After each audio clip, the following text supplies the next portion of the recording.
Hello guys, welcome back to my channel. ఈరోజు అయితే మా పాప బర్త్డే అనమాట. సో అందుకని చెప్పేసి నైట్ అయితే సెలబ్రేషన్స్ అయితే స్టార్ట్ అయిపోయినాయి. సో అట్లా పాపకి కేక్ కట్ చేయించుకుంటూ ఈరోజు నైట్ అయితే ఇలా ఎంజాయ్ చేసాము. ఏదైనా ఇంట్లో ఆడపిల్ల ఉంటే ఆనందమే వేరు కదా. మీలో ఎంతమందికి ఇంట్లో ఆడపిల్లలు ఉండి ఇలా ఎవరైతే ఎంజాయ్ చేశారో కమెంట్ అయితే చేయండి. మేమైతే చాలా బాగా ఎంజాయ్ చేసాం. నైట్ అయితే ఇంకా పొద్దున్నే డింపుల్ వాళ్ళ స్కూల్కి వెళ్ళి అక్కడ స్కూల్లో కేక్ అయితే కట్ చేయించాం అనమాట. బయట ఇంటికాడ చేయడానికి మనకి పిల్లలందరూ కూడా అవైలబిలిటీ ఉండదు కదా. సో స్కూల్లో చేపిస్తే అదొక మెమొరీ లాగా ఉండిపోతుందని చెప్పేసి స్కూల్లో అయితే చేయించాం అనమాట.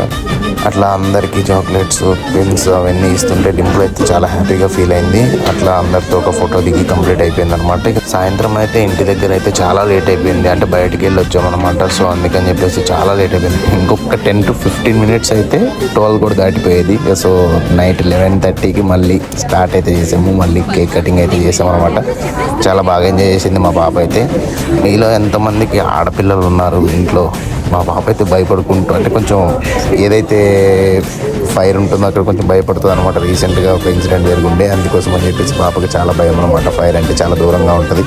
సో ఇలా అయితే ఎంజాయ్ చేసాము. ఓకే అండి, ఉంటానండి.